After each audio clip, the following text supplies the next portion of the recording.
Well, it's not the prettiest thing I've ever done, but I've got that fully functional now. This one hit a deer, and it hit it good, and that fender was all bent up. Couldn't open the door or anything like that. We're going to order a replacement fender. Car does have full coverage insurance, but I fear that they'll want to total this machine over it. And we just got done doing the whole engine on it. It's runs straight, leaks nothing. So, Willie going to see about putting a fender and some headlights on this. Probably earned their business. It wasn't too hard to remove the old fender. In any event, though, this is a fully solid Camry. And it's ugly, but now they can operate the vehicle. They can open the door. Ain't nothing dragging on the ground. So, better for now while we wait on parts. Alright, we're going to do a little bit of wabi-sabi body shop here. Heck no, that don't match. And we'll talk about that later.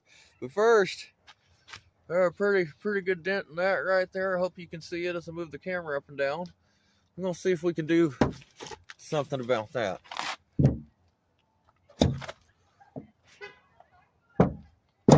Oh, it sure sounds like we can.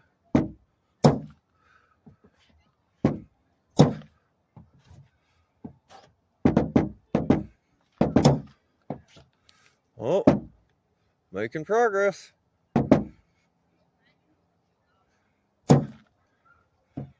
Better than it was already.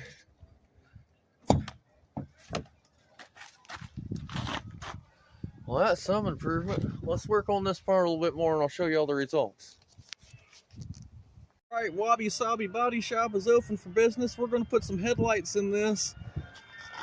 That'll make me feel better about the poor color match on that fender. But you know what? Functionality. That's the Wabi Sabi way. Nothing is permanent, nothing is perfect. We got the high school marching band out here, the Sheldon Irish. They practicing up and tuning up. Gonna give us some wild sounds while we work on this. Front bumper just took a second to drop on this. I had just had it mocked up from before. As some of the plastic clips were destroyed, I used some big bad bolts to hold that fender well liner in. I am going to pin them up black so that they disappear and look no different. But yeah, that'll secure that real tight. It don't match. It don't. But also not going to rust. I worked on pulling that door dent quite a bit. There's a little more to do at the top, but it's a lot different than it was, that's for sure. We got no problems closing the door. I should be able to get that to pop the rest of the way a little better. I believe so. A little more work with the suction cup. But right now, we're going to get these headlights in and get a couple of little pieces of hardware transferred over from the old bump fender that I did not before. That should clean up the fit on it that much more. It does not fit badly now. And these new headlights will give, well, they'll take your eye away from the ugliness of the paint and be functional and make it where you can see and be seen. So, I'm happy about it. Let's get it together. Let's tie it up straight. All right, we've got the headlamp assemblies in, and I went ahead and just taped that piece of styrofoam to the front bumper. The front bumper cover holds it there, but while I'm messing with it, I'll have that there to give me a little bit so that it doesn't fall off while I'm reinstalling it. So, those are going to bring up the appearance of this car quite an awful bit. I will note that when we look over here at some part of the car that's painted that does have clear coat on it that has not been exposed to sun, and then I look at my fender, that's a hell of a lot closer match, which tells me that no, it still wouldn't be a perfect match, but a lot of what we're dealing with is paint fade and the impossible to match. So we'll see. I'm gonna quit crying about that. That fender looked way the hell better than that smashed crap. And look, that door, it's got a dent at the top now. It was way worse. I'm going to get the rest of that with a little glue pull here. Let's get the front bumper hung back on. I also noticed that we got fog light harnesses already installed on the vehicles down here from the factory. And we just got dead plugs in there. Now, I don't know if we'll be replacing this front bumper or what. Probably not. Possibly so, but probably not. Anyway, I want to know if there's additional switch gear that would need to be added to the car, or if I just put some fog lights in this bastard that fit into this bumper, if all of a sudden the car is just now equipped with them. So that's an interesting thing for me to look up tonight. Anyway, let's get the bumper back on it, get it together, see what we have. All right, time for another little progress report. This is it structurally put back together with the new headlamp assemblies in. So we were missing plastic clips and stuff they used to hold this together everywhere. It is now bolted together. It's got hardcore bolts. like half a box of Harbor Freight bolts is what's holding all that in, and not plastic clips. So that bumper, yeah, she's stable. That fender, she's stable. Front bumper, oh yeah, that's stable. That ain't wrecked no more. Over here, same deal. I mean, of course, the bottom flops. We have bottom plastic to clean up too. That's going to brace that better. But that fender is on there like a rock. So that's structured up. Little dent here to glue pull. Paint them bolt heads so that you don't just see them glowing. Once they're painted black, they'll disappear. Different light, different angles. Color match looks different. All depends. But you know what? I'm going to refer to the original images. Folks, that to me looks like a not wrecked Camry anymore with real good bright headlights. It's just the assemblies. They did come with main bulbs, the super cheap kind. We'll pull those out and use them as backups. A few more things to clean up, and then the underside of this plastic is a disaster and kind of all just zip tied together, as happens on the cars, of course. We might use some bolts and screws for some of that too. So together, that's how the fit and finish is going to be. That's how straight I can get my put together, which I feel like I beat Tesla quality on that inspect. Anyway, we'll finish her up here, do a little more, then it's time to go in the house. Here it is, folks, submitted for your approval after a quick bath. We've got the Camry back together into one piece. I still want to do a little more with the dent, but let's just talk about what we got. So, cleaned up nice, fit together real nice. Fit on there excellent, on there solid. Looking great with the new headlamp assemblies. Front bumper on better than ever before. Bumper under plastics on better than before. Added a few bolts to that situation. And just look how much them new headlights bring up what this looks like. So she's had a nice bath. That'll make it happy. That helps me look at what we actually have to look at too. It's a pretty car. It's got battle scars. I believe I'm out of propaner to hit it this time. I believe I can make this rear bumper look better, but I am going to suggest a replacement rear bumper cover. Hopefully I can do a little closer on the paint match, or we'll come up with something on that. Even if we put it on there and left it black, I think it would make an improvement over that, because we have the piercings and the holes in it as well. But I can straighten that one up better. On this side, looking good. Certainly doesn't look like a wrecked car anymore. Again, there's still some work for that door. I want to look at it in different wide angles and get the glue pull out, not just the suction cup. But the suction cup brought us all the way to there. And again, the main thing was, well, it's locked. Door opens just fine. It's no longer hitting the fender. It was. Had to work on that a whole bunch. So there it is, folks. I'm going to call the client and tell them it's ready to go. We're still waiting on the ultra bright bulbs to arrive, but we do have new bulbs in it, so there's no reason it has to wait here. Of course it can if they'd rather, if it's too late this evening. I'm really proud of how this turned out in the end, folks.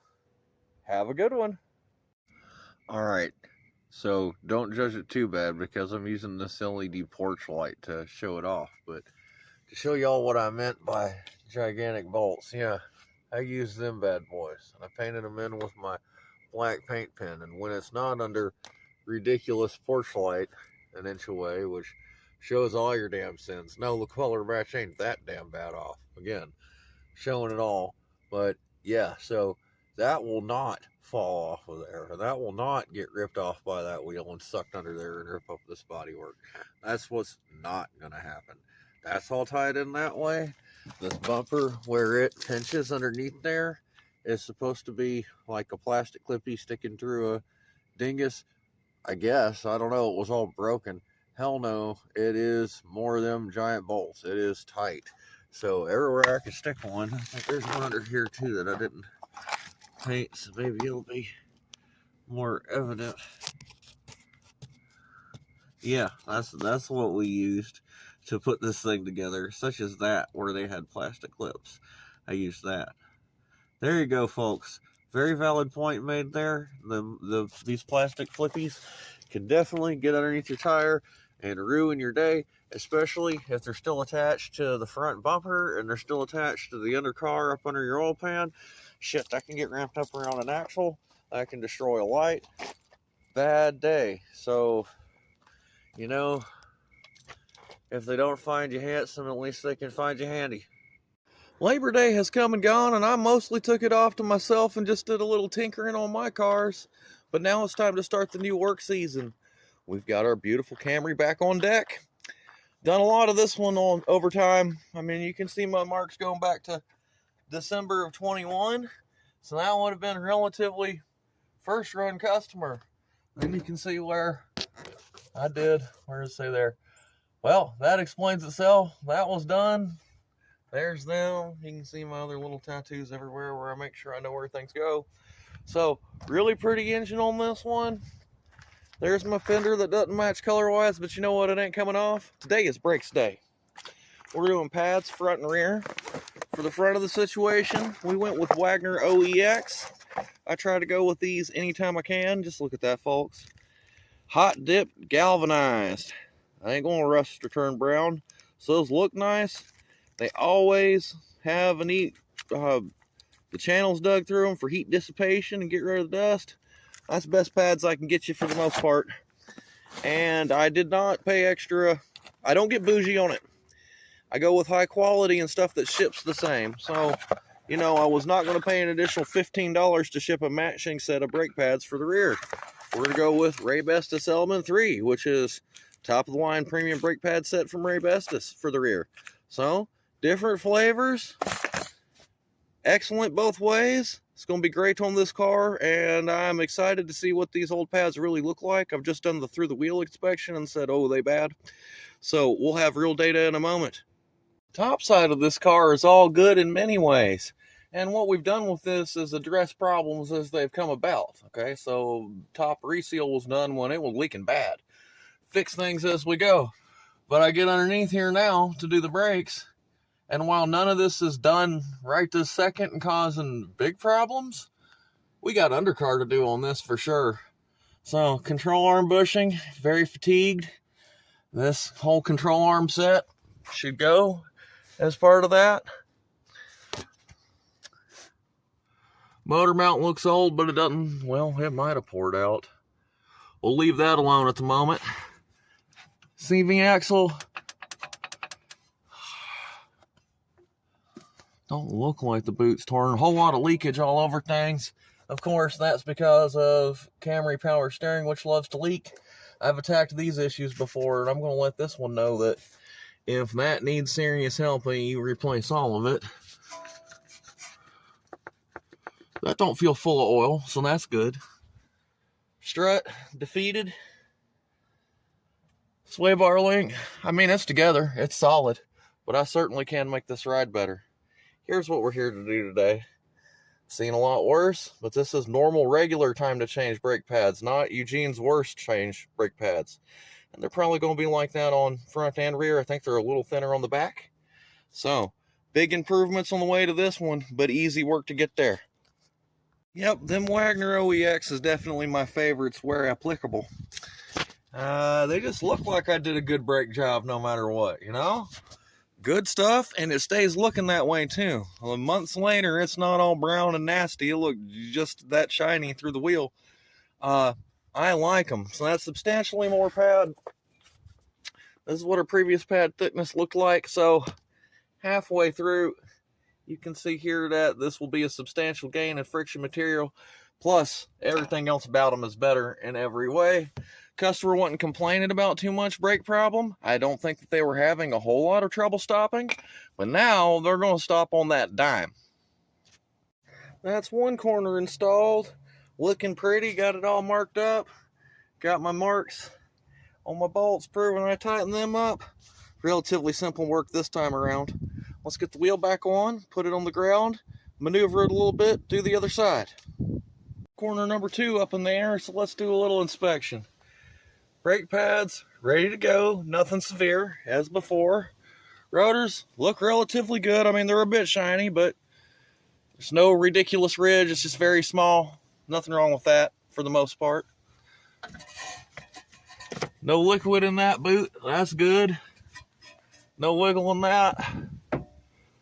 Oh, Lord.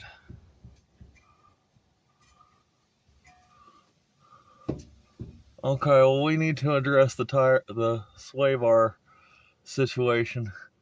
I'm going to look at that again on the other side, I think. I don't know if the bushings are just gone or if they're just extra swivelly, but yeah, we need to tighten that up. That probably might make a little bit of noise. Struts, ready to go, but they exist. All joints tighten off, so we can give a tremendous ride quality advantage from that. This control arm's not as bad, but it's ready to go too. I think the next thing we'll talk about, is it'll be real inexpensive for the client so far, will be that sway bar. Also, we have traction control lights on this car. Doing a little observation of the sensors. Don't see, that doesn't mean anything, but don't see anything terribly wrong. Let's see if one of them has an obvious fault. Front brakes installed, marked up and looking good. All that's needed, she'll be happy. I am going to lift the other side up again and have a look. I'm expecting that what we're probably dealing with is a whole bunch of power steering fluid leakage on the sway bar bushing. We'll see, but I think I ought not have that much play right here. I don't think so. We'll have a look. Okay, these back here are a little more, I mean, I've seen worse. That's definitely ready to service now if we intend on keeping this caliper in one place. This is the swing hinge Toyota design, so usually not very hard to work with it at all. Undercar inspection shows everything's tight back here so far. Parking brake does work pretty good in the car. Nothing excessive out of that wheel hub. These rotors aren't as pretty, but that ridge is very thin. It'll be much better, much better. Now, struts ready, all this fun stuff ready. This will do for now. We don't need to do a whole lot of wreck and vol on the rear end, I don't think. Front end needs some stuff. One piece at a time, we'll make him a new car. That's what we do here at Jenkins Performance. Right, we got the Ray Bestis Element 3s out of the package, and the anti-squeal shims on, like they should be, and the new hardware on, so we're going to stick them in there. This is my other go-to. Again, I consider them equal to, not greater than or worse than. So if they'll ship from the same warehouse, I'm more than happy to make a pie out of different brands. Ain't no problem, all works together good. Just use the best stuff you can and don't overpay for the shipping portion.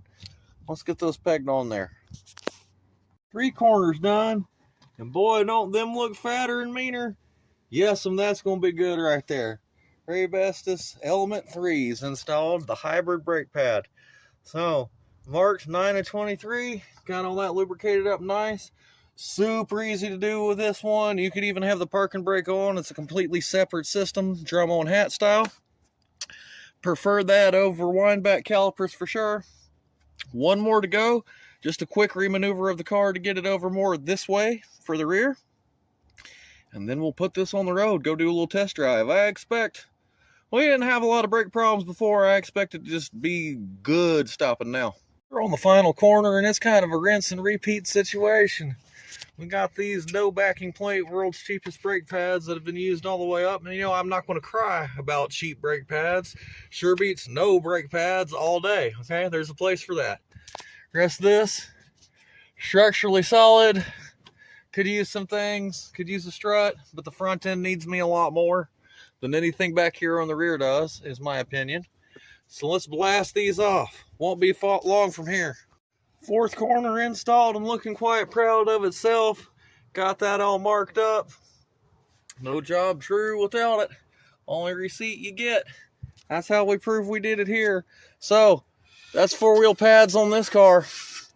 Let's get the wheel on it. Let's take it for a little test drive. I can already tell, though, that pedal is going to be way more at the top than a little more purchase than that. Rear end on this car ain't so bad. I mean, we do need the struts, but the bushings don't look terribly defeated on a lot of this. It's in real good shape. So, future work will be on the front. Let's do a test drive and see what we have here. Let's see if we can get a little better idea about what the hell is going on with this sway bar situation. Because I ought not be able to move it around and clonk it like that. That's for certain. Does it just not have a mount at all? Where in the hell is that supposed to live?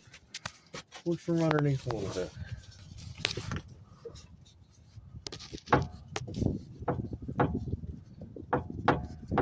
definitely isn't right. I'm gonna go look at a diagram of how that's supposed to be. But yeah, I imagine that could result in some noises, yeah. I mean, safety-wise, certainly not the world's biggest concern. But why the hell is there that much free play? And where is it supposed to mount? I mean, there should be some bushings holding that to something somewhere, right? Let's go have a look. So I got that brake job done. Hey everybody, you get to see my face. Ain't I sexy? I know. Yeah, got that brake job done. Underneath that car, that front sway bar is not mounted to the vehicle. I don't see sway bar bushings on it from my inspection. Now again, this was laying on the ground. It does not look like there's any shackles connecting it to the frame at all. So I'm wondering what the hell happened there. That being said, it's not really required for safety. It's been like this for a while, is what it looks like to me. Seems like I would have noticed it sooner, but this is the first time I've really had the wheels off the car. So it'll be all right for right now. The solution for it is a set of sway bar bushings and some brackets. So that's what, $20?